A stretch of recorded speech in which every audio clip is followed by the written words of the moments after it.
I still remember the exact moment my instincts screamed at me to stop. It was a Sunday morning, warm sunlight pouring in through the wide bay windows of my sister-in-law's grand dining room. Everything looked perfect on the surface: crisp white linens, fresh pastries, the smell of maple syrup lingering in the air.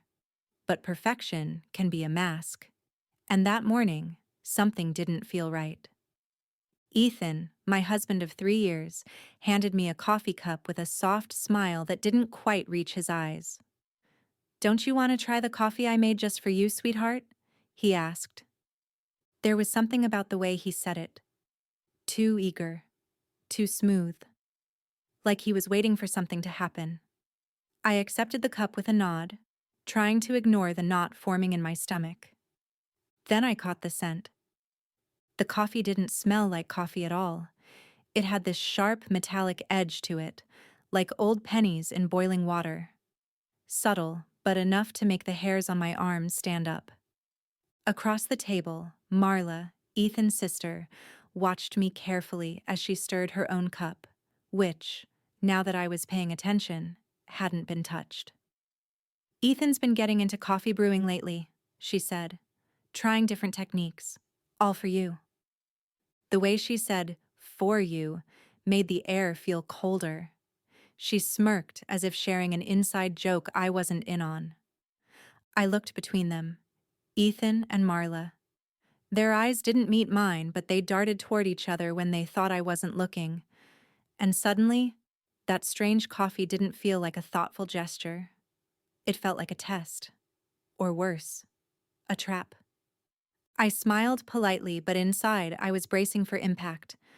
Something told me I needed to be very, very careful about what happened next. That morning wasn't the first time I'd felt uneasy. It was just the first time I truly listened to my gut. Because the truth is, for months, something had been off. I just didn't want to believe it. It started small. Little things I brushed off as coincidence. A queasy stomach here, a dizzy spell there. Mild symptoms that would appear a few hours after having tea at Marla's house or eating something Ethan made. At first, I assumed it was stress. Work was demanding. Life was hectic. Maybe I was just burning the candle at both ends. But the illnesses kept coming. 3 hospital visits in 6 months. 3. Each one following a family gathering or a meal at their place.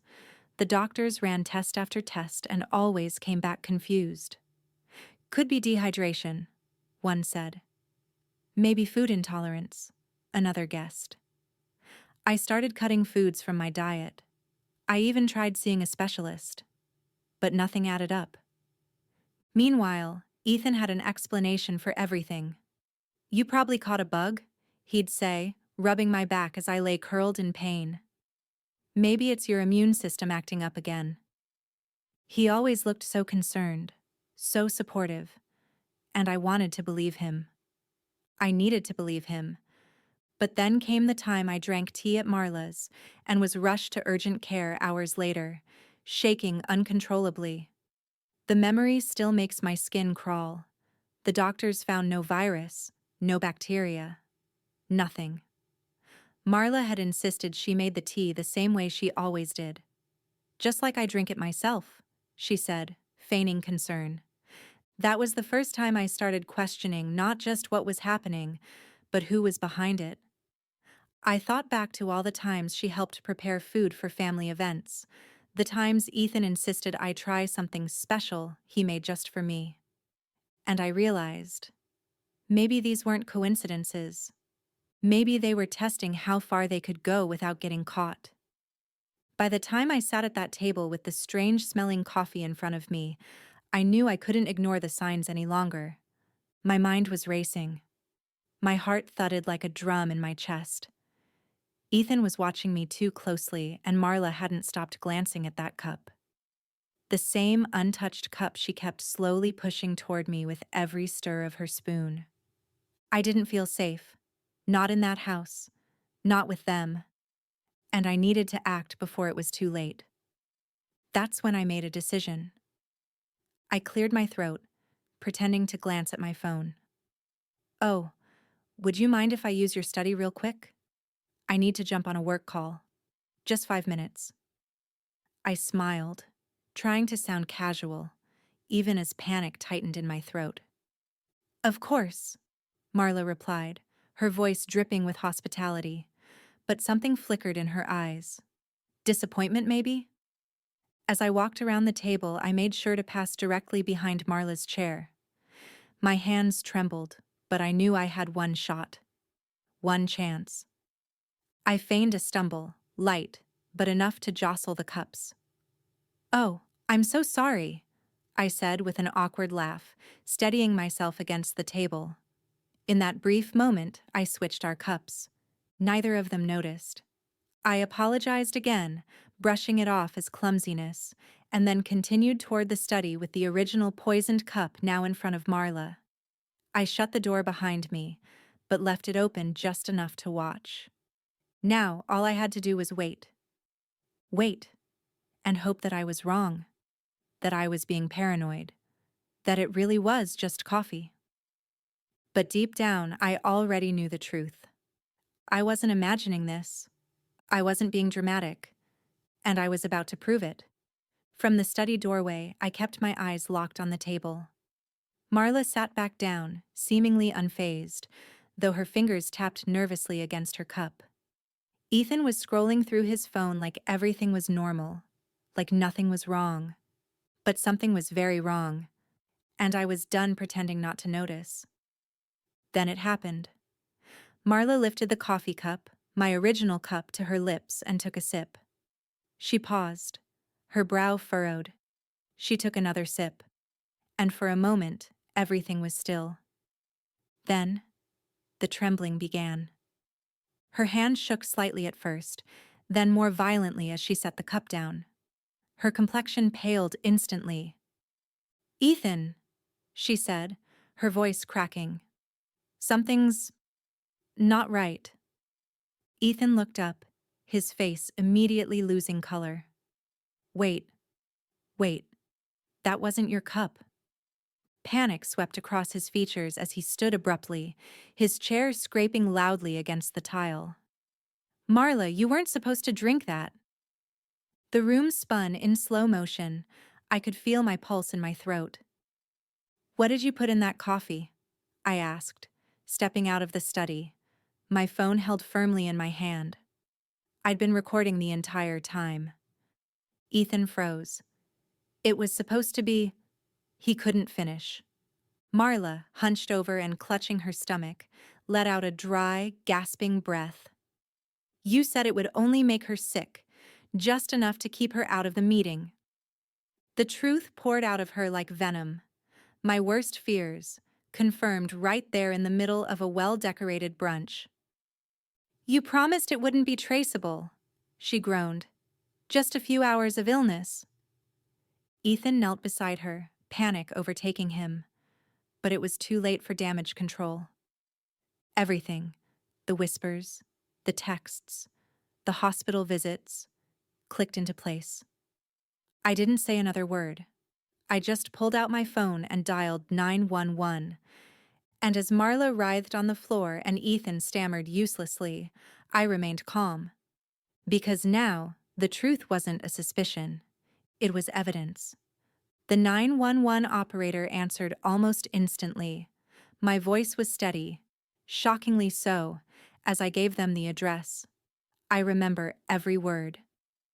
"Yes, we need an ambulance. A woman here is having a severe reaction. She's conscious, but she's trembling and can't stand." I gave the address slowly and clearly, like I'd rehearsed it. But I hadn't. I'd just known this day was coming. Behind me, I heard Marla groaning, trying to push herself upright, sweat beading on her forehead. Ethan hovered over her, still mumbling explanations that no one had asked for. "I can't breathe right," Marla gasped. "Call them. Call someone. Ethan, I can't." He reached for her arm, eyes wide. "It wasn't supposed to be your cup," he whispered. But in the silence of the room, his words echoed louder than he realized. "What did you mean by that?" I asked, stepping closer. Marla turned her pale face toward me, and in that moment, the mask slipped. "The meeting," she said. "The board presentation. You weren't supposed to make it. That account." She winced. "You always take the clients I worked for." The Henderson account. A major client I'd been preparing a proposal for, and the same account she'd been trying to win from her own firm. That's what this was about. Ethan added quietly, "We just needed you to miss that one meeting, to make it look like you weren't reliable." I stared at them, stunned. This wasn't just jealousy. This was sabotage, premeditated and intentional. And how many times had they tried this before? The tea, the breakfast, the sudden illnesses I thought were flukes. No more guessing, no more doubting myself. The sirens grew louder outside, and I took a long breath. This wasn't paranoia. This was a plan. Their plan. And it had just backfired, right in front of me. The ambulance arrived within minutes. Paramedics rushed in, kneeling beside Marla as she writhed on the floor, her face now ghostly white, her breathing shallow and rapid. Ethan backed away, looking like a man caught in a nightmare he never expected to become real. "I'll ride with her," I told the paramedics as they loaded Marla onto a stretcher. My voice was firm, calm, almost detached. "She's my sister-in-law, and I need to make sure she gets the proper treatment." I turned back to Ethan, who stood frozen at the doorway, his face blank. But his eyes? They were terrified. "I'm sure the doctors will be very interested in knowing exactly what was in that coffee," I added quietly as I passed him. At the emergency room, chaos buzzed around us. Marla was rushed into a treatment room. I was ushered into a waiting area, still holding my phone, still gripping the recording like it was a lifeline. Then a nurse appeared and called my name. "Family of Marla Anderson?" I stood. "I'm her sister-in-law," I said. "How is she?" "She's stabilized for now," the nurse replied, her expression serious. "But the doctors found some concerning toxins in her system. Dr. Hale would like to speak with you." Moments later, I met Dr. Hale, a tall woman with sharp eyes and a no-nonsense tone. "Can you tell me exactly what happened before your sister-in-law became ill?" "I think it's best if you listen to this first," I said, handing over my phone and playing the audio. As the doctor listened to Marla's confession, her trembling voice admitting the coffee was meant for me, I saw the concern deepen in Dr. Hale's face. This isn't accidental," she said, her tone shifting. "We're looking at deliberate contamination. This could have been fatal." And then Ethan appeared again, sweaty, pale, and breathless, clearly having overheard her words. "Claire," he began, "let me explain." "Stay back, doctor," Hale ordered, pressing the call button. "Security to room 412. Ethan raised his hands in surrender, but it was too late. The cover was blown. And no amount of smooth talking could undo what he had just walked into. Ethan stood in the hallway, palms raised, looking every bit the guilty man caught red-handed. But even then, he tried to twist it. "This is all a misunderstanding," he said, his voice tight. "Marla didn't know what she was saying. She was confused. She was in pain." I didn't flinch. I'd heard enough lies from him to last a lifetime. "Really?" I replied, pulling up my phone. "So these texts between you and Marla, the ones where you talk about making sure I'm out of commission before the Henderson pitch, those were just jokes?" His face turned ghostly white. You went through my phone?" he said, stunned. "Yes," I answered plainly. "After I found a vial labeled with a pharmaceutical testing code in your desk drawer. I forwarded the messages to myself, and I sent the vial for analysis. Dr. Hale turned to me with a raised brow. You said you've been ill before? Yes, I said firmly. 3 times in 6 months. Every time after eating or drinking something at their house. I've kept track. I pulled out another phone, my backup. Something I'd started carrying months ago when things didn't feel right. I recorded conversations, saved texts. I even kept a log of every meal, every symptom. I knew something was wrong. I just couldn't prove it. Until today. Detective Mendoza arrived shortly after, taking careful notes as I handed her everything. She listened to Marla's recorded confession, read the messages. Her face grew more serious with each passing second. You've done a lot of the legwork for us, she said. This isn't just attempted sabotage, it's potentially attempted murder. The escalation is clear. Then an officer entered the room with a sealed evidence bag. We found these in Mr. Bennett's desk at the Anderson firm. Inside the bag were several small vials, clearly labeled with test codes and dosages, and a notebook filled with notes in Ethan's handwriting.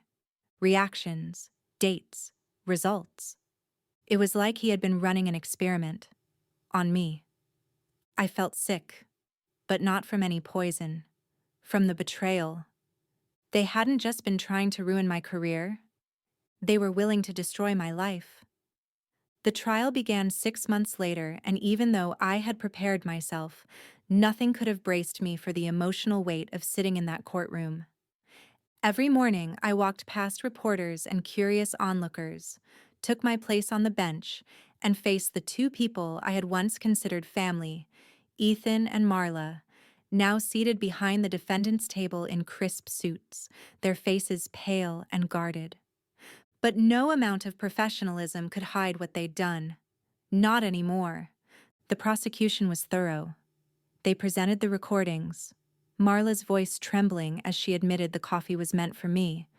They displayed the text messages, Ethan's instructions, Marla's affirmations, timelines aligning perfectly with each of my unexplained illnesses. And then came the evidence from Ethan's office, the pharmaceutical compounds, the dosing log, the stolen research-grade vials. I sat silently, listening as medical experts testified about the toxicity of the substances they'd used. One by one, they confirmed what I'd feared. The dosages were escalating. The effects weren't accidental. This wasn't about a harmless prank to make me miss a meeting. This was a long-term, calculated attack. Dr. Hale's testimony hit hardest. She described how the concentration found in the coffee I nearly drank would have likely sent me into cardiac arrest within hours. If I hadn't switched the cups that morning, I might not be here. Still, Ethan and Marla tried to spin it. Their defense argued that they only meant to induce temporary illness, that I was overstressed, and that any evidence of poisoning was unintentional exposure. But the jury didn't buy it. The silence in the courtroom the day the verdict was read was deafening. Guilty, on all counts. Conspiracy to commit bodily harm, attempted poisoning, and unlawful possession of controlled substances. I didn't cry. I didn't even blink. Because in that moment, I wasn't a victim anymore. I was a survivor, a witness, and finally, a woman who had taken her power back. They were led away in handcuffs, and as the doors closed behind them, it felt like the end of a nightmare I'd spent over a year trying to wake up from.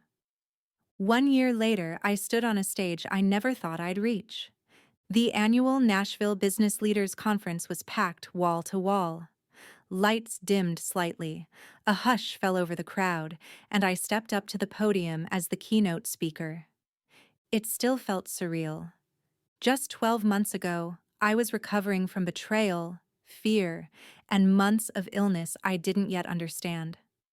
Now I was standing in front of hundreds of professionals, all waiting to hear my story, not of victimhood, but of resilience. I looked out across the sea of faces, took a breath, and began. Success isn't just about talent or hustle, I said. It's about integrity, about building relationships based on trust, and sometimes surviving betrayal from the people closest to you.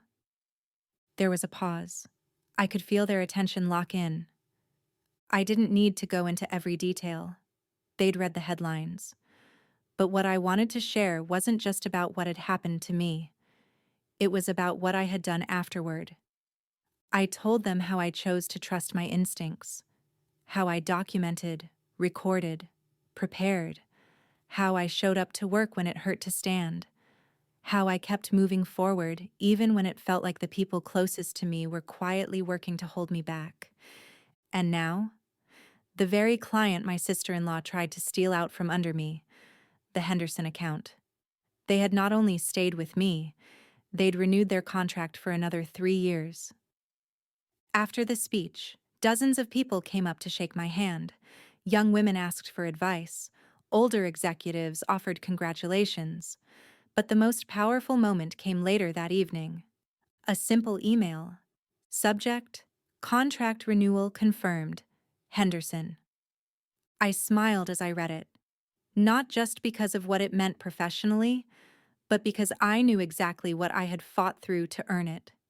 I hadn't just reclaimed my health, I'd reclaimed my voice, my value, my future. And standing on that stage, I knew one thing with absolute clarity. They tried to stop me, but I rose anyway. The morning after the conference, I woke up to a quiet house, a cup of coffee I brewed myself, and an overwhelming sense of peace. No more surprise illnesses. No more second-guessing every sip, every bite, every kind gesture. Just me, standing on my own 2 feet, stronger than I'd ever been. I scrolled through my phone, and there it was, an article in the local paper. Former marketing executives begin prison sentences after attempted poisoning scandal. I didn't click it. I didn't need to relive their downfall. I had lived it already, every painful second. What mattered now wasn't what they were facing, it was what I had overcome. I turned instead to the proposal I was writing for a new international client. Another door opening, another opportunity earned. Not because I played dirty, but because I worked hard. I showed up. I fought for my place with integrity. That, to me, was the ultimate victory. You see, people often think revenge means getting even, making the other person suffer the way you did.